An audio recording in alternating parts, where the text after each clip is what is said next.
China or Russia could easily take out America's anti-drone system, the Leonidas, with just a missile. Do you understand the ridiculousness of that statement? As if the US would just deploy the Leonidas alone without several layers of deadly protection. I've heard the same clueless people talk about how defenseless aircraft carriers are without understanding that they are part of a carrier strike group. The first line of defense if the Leonidas is put on land are M-SHORAD systems, which launch Hailfire or Stinger missiles. If the Leonidas is deployed at sea, then they have similar systems, or if they have higher end defense, they'll have CRAM or ESSM missiles, which are much more potent. The next layer of defense is called counter-rocket artillery and motor, which are like the phalanx systems, which have these giant guns that fire between 3,500 to 4,500 rounds in a minute. These things are completely automated, but they can be controlled manually if it's ever needed, and they can easily take down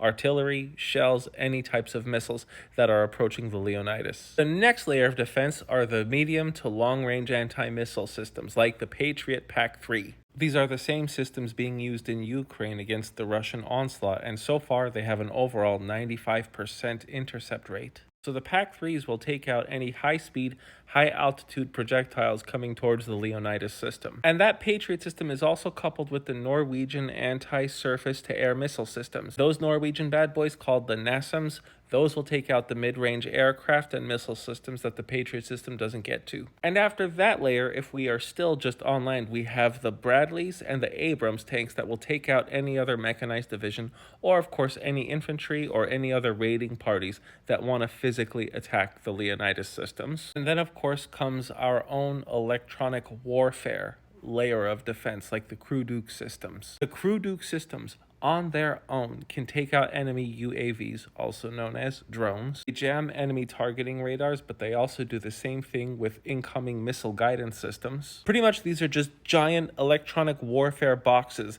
that you can mount on any truck and drive around to wreak total havoc on the enemy. And yeah, the Leonidas system has one of these bad boys guarding it. I'm sorry, the number is higher than one, but you get my point. Last but not least, the final line of defense are light infantry troops. All that put together, you have this 5-ring circle of destruction around the Leonidas system. It is a system that missiles, tanks, fighter jets, drones, infantry, or other mechanized divisions cannot get through to try to destroy the drone destroyer. And I know the trolls are thinking, oh yeah, one hypersonic missile will take it out. Whenever you are talking about missiles, you have to realize there is a trade-off between accuracy and speed. And hypersonic has a huge trade-off against that accuracy. Right now, the United States has the most accurate hypersonic missiles, and China is a bit behind. Russian Kinzhals are lucky if they can get a building within the block they were actually trying to attack. And if the Leonidas systems stayed in one place at all times, maybe eventually